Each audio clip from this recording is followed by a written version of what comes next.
National infrastructure pipeline के तहत 110 लाख करोड़ रुपए के निवेश का सरकार ने रखा लक्ष्य। पीएम मोदी ने बुनियादी ढांचे और निवेश पर केंद्रित पोस्ट बजट वेबिनार को किया संबोधित।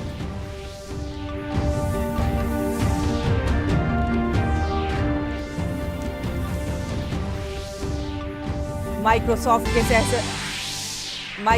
के सह संस्थापक बिल गेट्स ने प्रधानमंत्री नरेंद्र मोदी से की मुलाकात। कहा, प्रधानमंत्री नरेंद्र मोदी के नेतृत्व में भारत ने की है चौतरफा प्रगति। स्वास्थ्य सेवाओं, जन कल्याण और शिक्षा के क्षेत्र में भारत ने किए नए प्रतिमान स्थापित। जल जीवन मिशन में उत्कृष्ट योगदान देने वाली महिलाओं को राष्ट्रपति ने दिया स्वच्छ सुजल शक्ति सम्मान। वर्षा जल को संग्रहित करने के लिए कैच द रेन मिशन की भी हुई शुरुआत।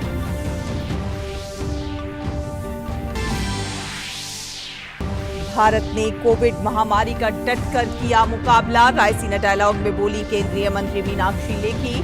आज वैश्विक शांति, ऋण संकट, प्रौद्योगिकी, खाद्य और सार्वजनिक वितरण समेत अहम मसलों पर भी होगी परिचर्चा। केंद्रीय मंत्री निर्मला सीतारमण और पीयूष गोयल समेत कई अन्य मंत्री शामिल।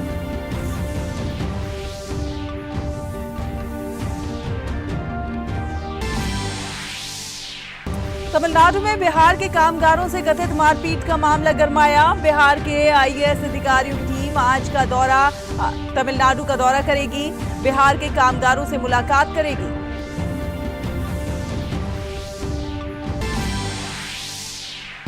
महिला क्रिकेट में आज से नए युग की शुरुआत। रंगारंग कार्यक्रम के साथ मुंबई में होगा women premiere league. Gujarat joints और मुंबई इंडियंस के बीच आज पहला लीग मैच। 26 मार्च तक 5 टीमों के बीच होंगे 22 मुकाबले।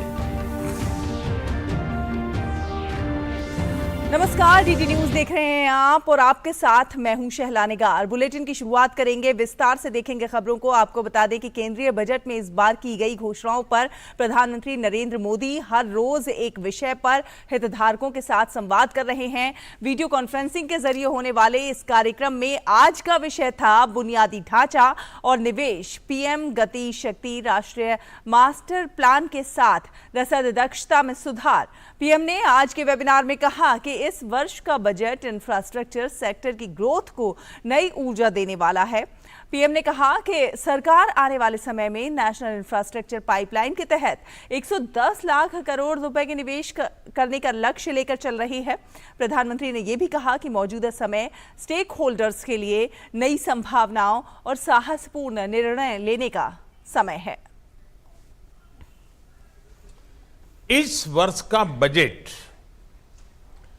इंफ्रास्ट्रक्चर सेक्टर की ग्रोथ को नई एनर्जी देने वाला है। दुनिया के बड़े बड़े एक्सपर्ट्स और कई प्रतिष्ठित मीडिया हाउसेस ने भारत के बजट और उसके स्ट्रेटेजिक डिसीजंस की भूरी भूरी प्रशंसा की है। अब हमारा कैपेक्स साल 2013-14 की तुलना में, यानी मेरे आने से पहले जो स्थिति थी उसकी तुलना में 5 गुना अधिक हो गया है।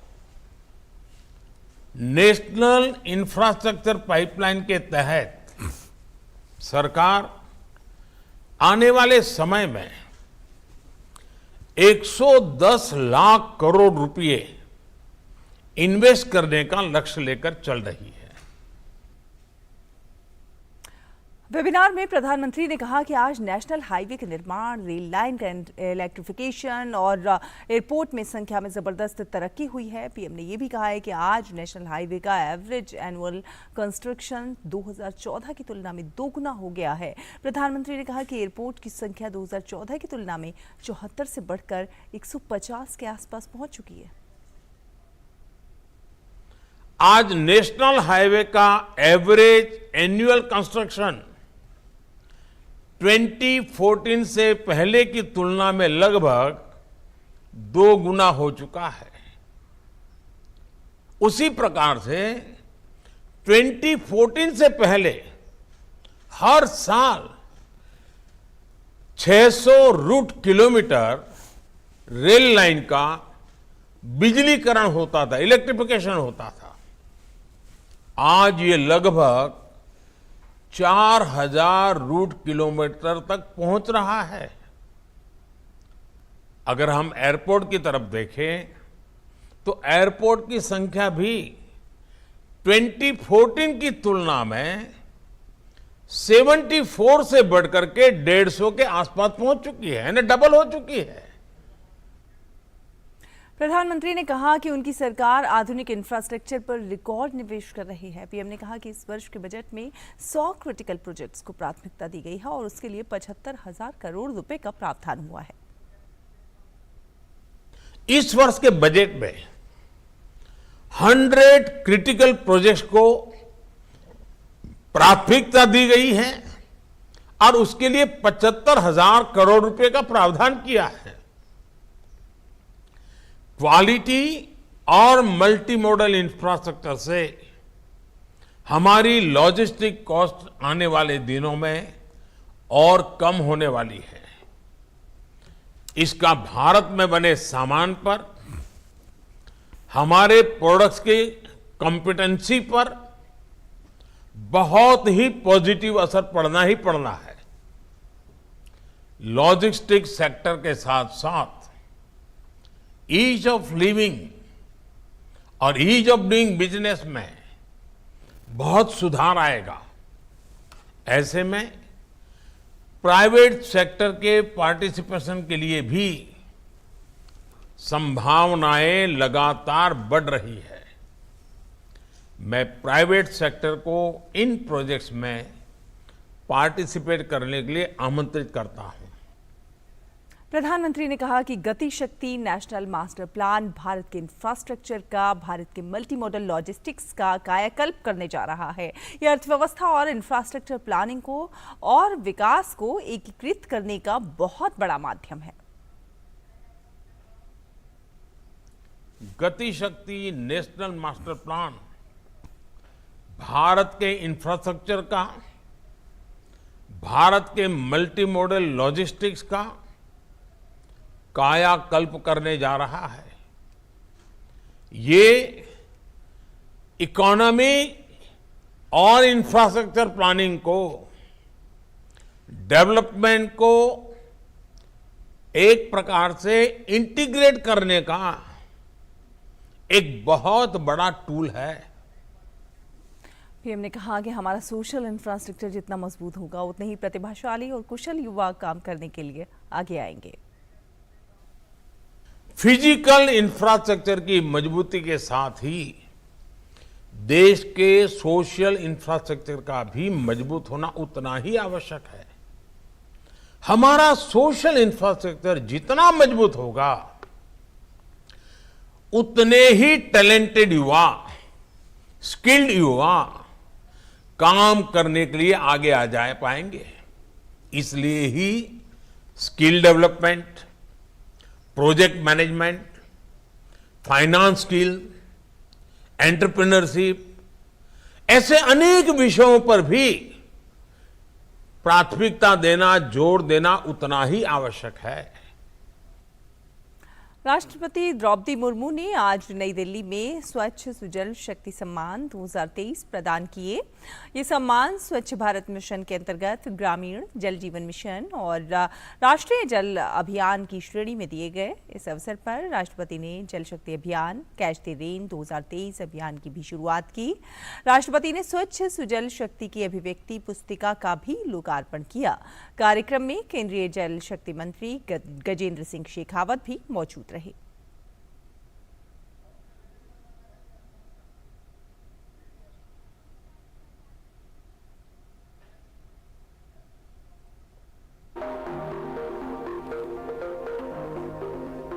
गर्व गाथाएं जो महिलाओं ने रची हैं। राष्ट्रपति द्रौपदी मुर्मू ने कार्यक्रम को संबोधित करते हुए जल जीवन मिशन की सराहना की। राष्ट्रपति ने कहा कि महिलाओं को जल जीवन मिशन से काफी सुविधा मिली है।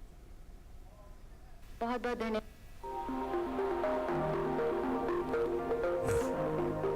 ये है गर्व गाथाएं।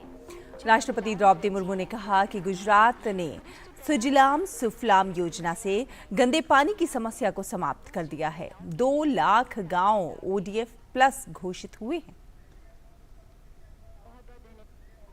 जल और स्वच्छता दो ऐसे महत्वपूर्ण विषय हैं जो हर नागरिक के जीवन में विशेष स्थान रखते हैं।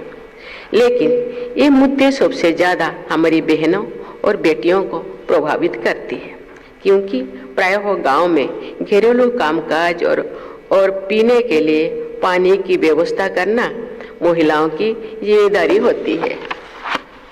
हमारी बेटियां और बहनों को अक्सर पानी लेने के लिए काफी दूर तक जाना पड़ता था।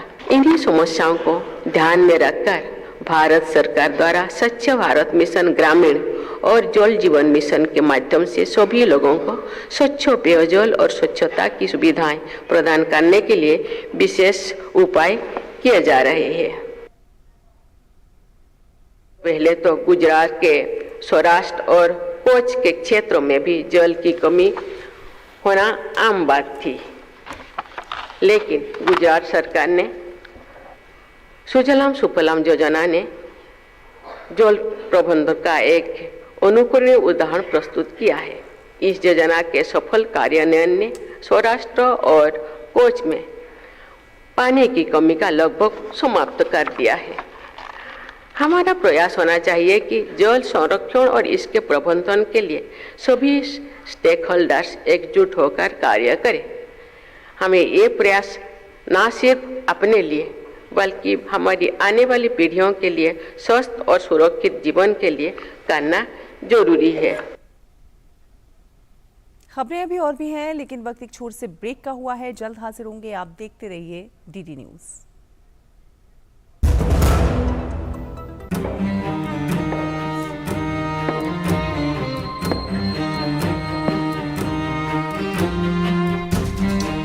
कब तक आप ऐसे फ्यूचर का टेंशन लेकर चलते रहेंगे? LIC के न्यू पेंशन प्लस के साथ अपनी पेंशन का प्लान बनाइए, क्योंकि ये प्लान आपके फ्यूचर के लिए मार्केट लिंक्ड वेल्थ क्रिएट करता है। और तो और इस प्लान में गारंटीड एडिशंस के साथ पेंशन पाने के कई ऑप्शंस भी हैं, so that you grow young and tension free. LIC हर पल आपके साथ।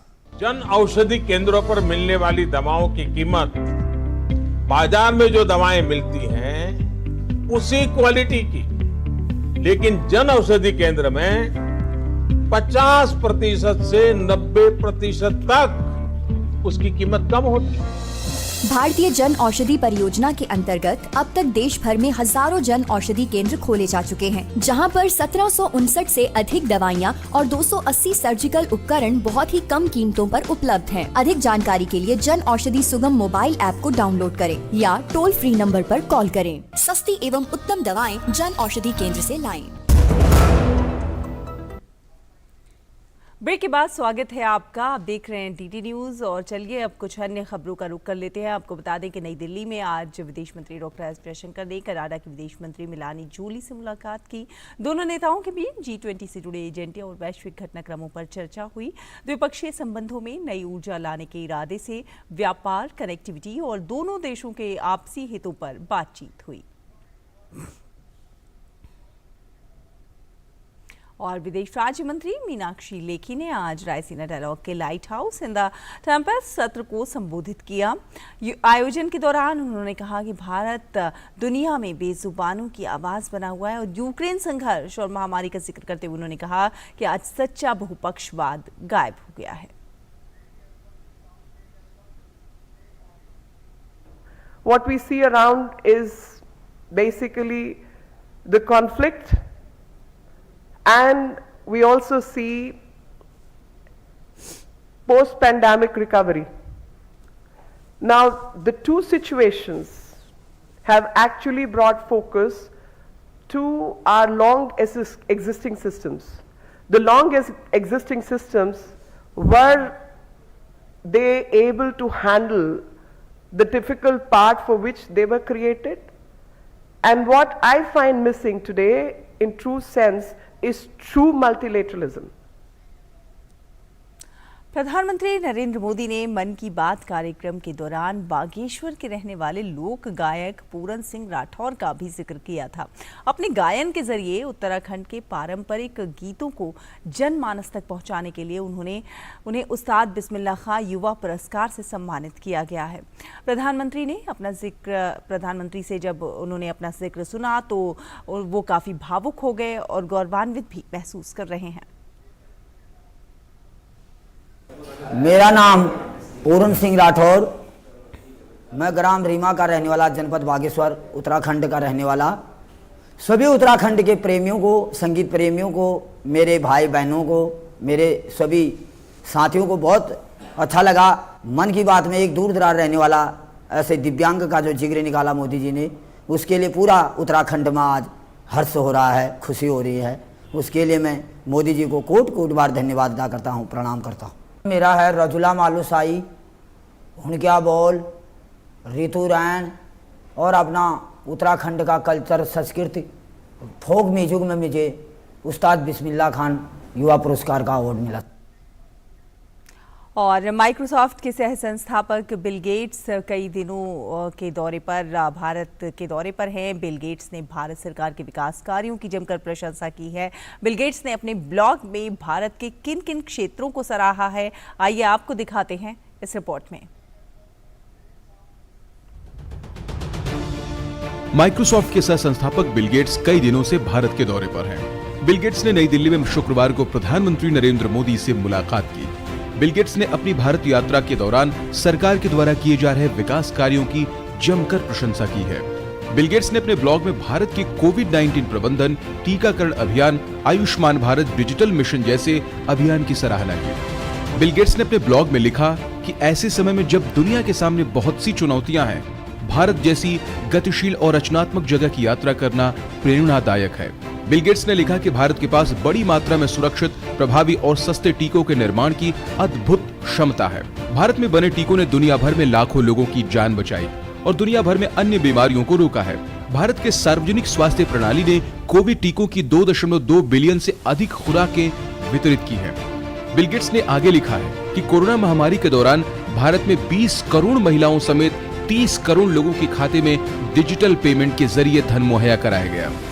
ऐसा आधार और डिजिटल बैंकिंग की वजह से संभव हो सका है। माइक्रोसॉफ्ट के संस्थापक ने मोदी सरकार की गति शक्ति योजना की भी तारीफ की है। बिल गेट्स ने अपने ब्लॉग में लिखा कि भारत का गति शक्ति प्रोग्राम इस बात का उदाहरण है कि कैसे डिजिटल टेक्नोलॉजी सरकारी काम को बेहतर बनाने में मदद कर सकती है। यह रेल और सड़क सहित 16 मंत्रालयों को डिजिटल रूप से जोड़ता है ताकि वे बुनियादी ढांचा परियोजनाओं के लिए अपनी योजनाओं को एकीकृत कर सके। बिल गेट्स ने कहा कि भारत को G20 देशों की अध्यक्षता मिली है और ये उसके लिए सुनहरा मौका है। बिल गेट्स ने टीबी, फाइलेरिया समेत अन्य खतरनाक बीमारियों से लोगों को बचाने के लिए लाई गई योजनाओं पर भी प्रधानमंत्री मोदी की तारीफ की। बिल गेट्स ने भारत में शिक्षा के क्षेत्र में हो रहे कार्यों पर अपने ब्लॉग में लिखा कि प्रधानमंत्री मोदी से शिक्षा के क्षेत्र में भी मेरी बातचीत हुई। जिस तरह मोदी सरकार ने भारत के कोने कोने तक शिक्षा के प्रसार के लिए काम किया, उसकी जितनी तारीफ की जाए वो कम है। उन्होंने पर्यावरण संरक्षण की दिशा में भी हुई बातचीत का हवाला देते हुए लिखा कि साफ ऊर्जा तकनीक की दिशा में भी भारत बड़ी भूमिका निभा रहा है। Bureau report, DD news. और यहाँ वक्त एक छोटे से ब्रेक का हुआ है। ब्रेक के उस पार कुछ और खबरें हैं, आप देखते रहिए डीडी न्यूज।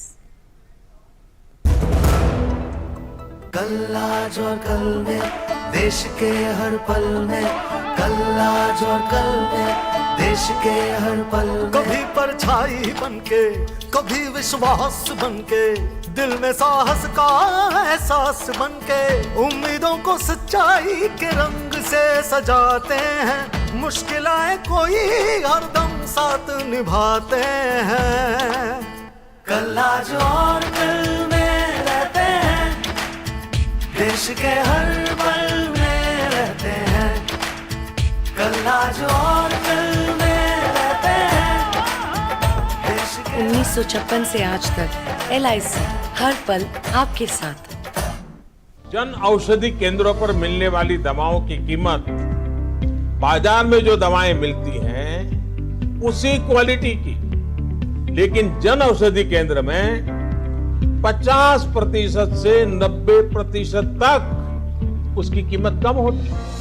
भारतीय जन औषधि परियोजना के अंतर्गत अब तक देश भर में हजारों जन औषधि केंद्र खोले जा चुके हैं, जहां पर 1759 से अधिक दवाइयां और 280 सर्जिकल उपकरण बहुत ही कम कीमतों पर उपलब्ध हैं। अधिक जानकारी के लिए जन औषधि सुगम मोबाइल ऐप को डाउनलोड करें या टोल फ्री नंबर पर कॉल करें। सस्ती एवं उत्तम दवाएं जन औषधि केंद्र से लाएं।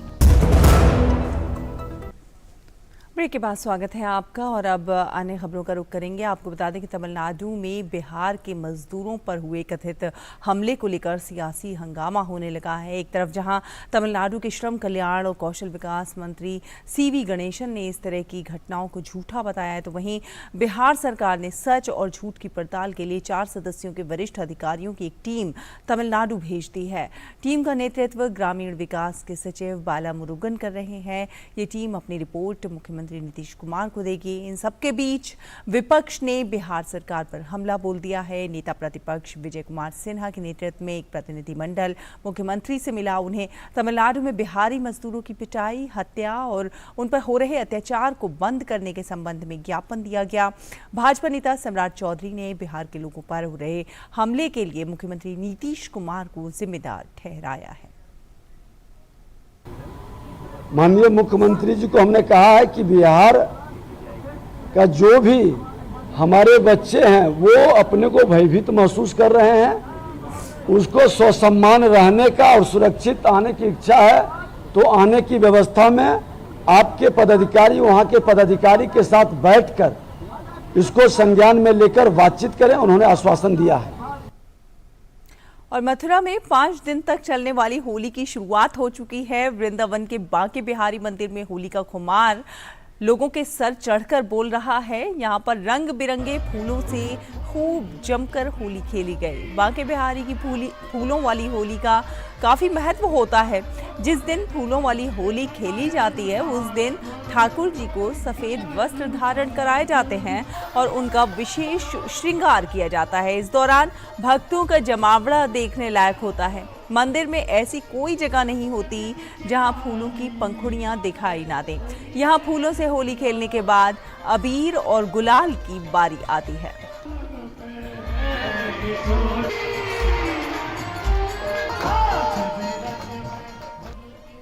और बाबा विश्वनाथ की नगरी में शुक्रवार को रंग भरी एकादशी की धूम रही। काशी की सड़कों गलियों में अबीर गुलाल का रंग उड़ाया गया। काशी में रंगों का उत्सव मनाया गया। मान्यता है कि इसी दिन महादेव मां पार्वती का गौना कर काशी लेकर आए थे। महादेव ने इस अवसर पर राजशाही पगड़ी धारण की।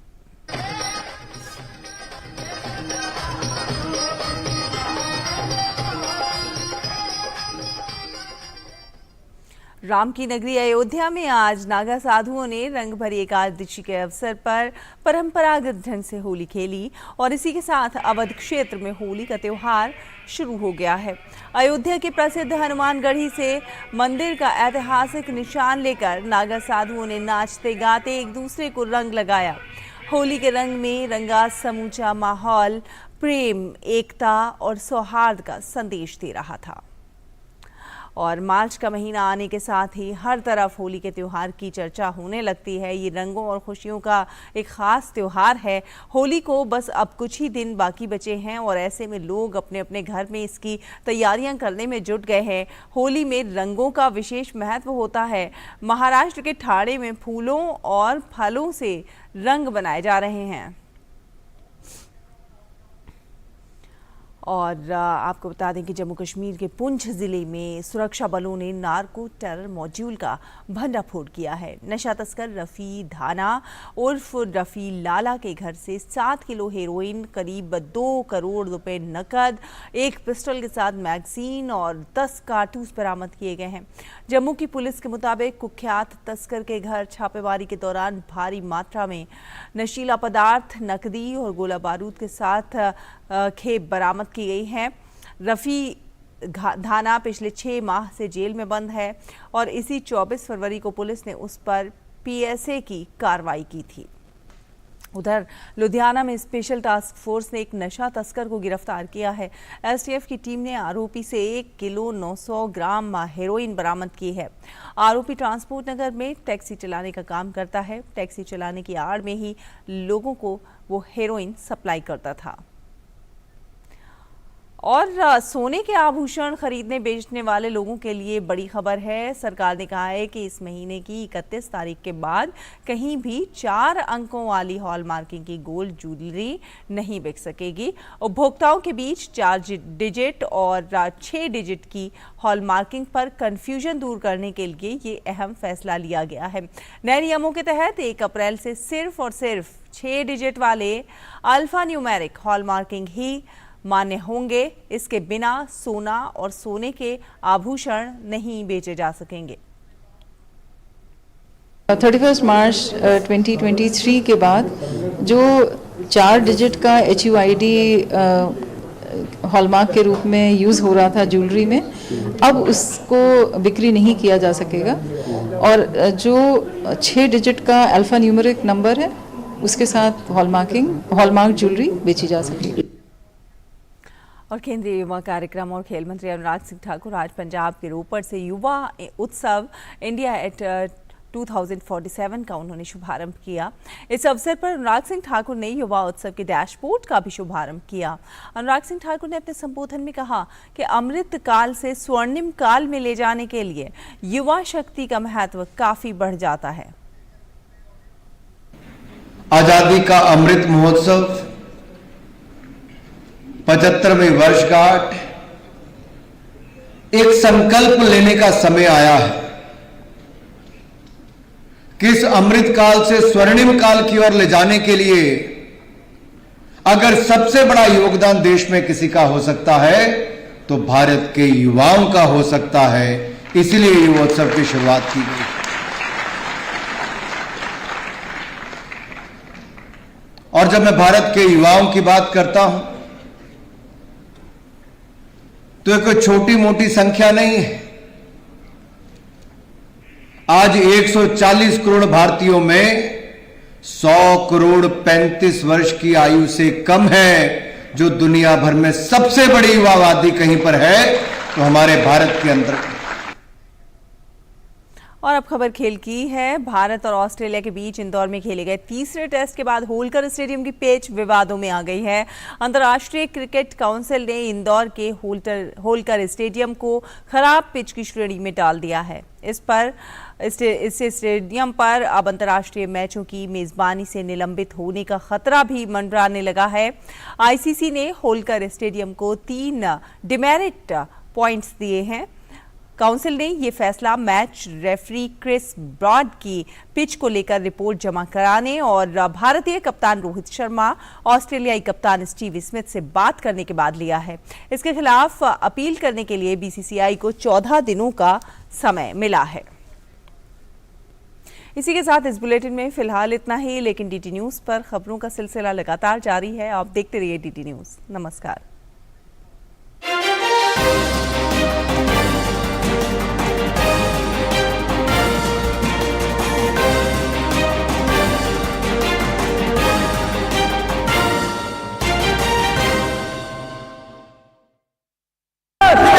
सिपाहियों, हमें किसी भी तरह दिल्ली के अंदर घुसना है। कोर्ट की सभी 13 गेट्स हम करवा दो। कोई भी सिपाही अंदर नहीं आना चाहिए। चिंगारी भड़क चुकी आलम बना, पूरे हिंदुस्तान की निगाह आप पर। मैंने कभी सोचा भी नहीं था कि इतना बड़ा म्यूटिनी होगा। क्या इस जंगे आजादी के बाद हिंदुस्तान की किस्मत बदलेगी? क्या होगा जब अंग्रेज फिर लौटेंगे? हिंदुस्तान अब हमारा है।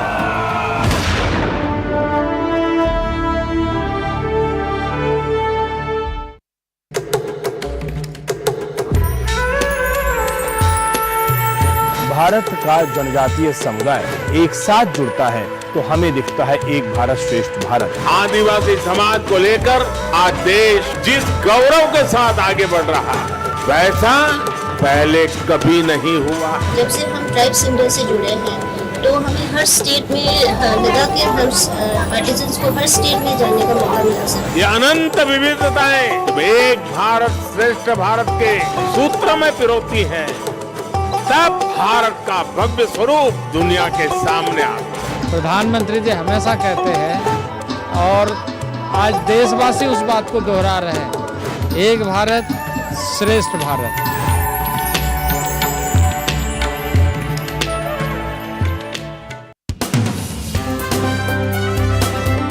हमारे साथ आज पिस्टल शूटर अनीश भानवाला हैं, जिन्होंने हाल ही में वर्ल्ड कप के 25 meter rapid fire pistol event में ब्रॉन्ज मेडल जीता। आपका सीनियर वर्ल्ड कप में ये पहला मेडल भी है, कितना बड़ा मेडल है आपके लिए? मेरे लिए बहुत मायने रखता है और मैं इससे बहुत खुश हूँ इस मेडल को जीत के। साई और टॉप्स की तरफ से जो भी इंटरनेशनल एक्सपोजर कॉम्पिटिशन्स हैं या फिर ट्रेनिंग है या कोच प्रोवाइड करना है, तो उन सब चीज़ों में बहुत अच्छा सपोर्ट है। और अल्टीमेट एम के बारे में पूछूं, मैं भी चाहता हूं कि मैं देश के लिए एक ओलंपिक मेडल लेकर। मेरे साथ खास मुलाकात डीडी न्यूज़ पर।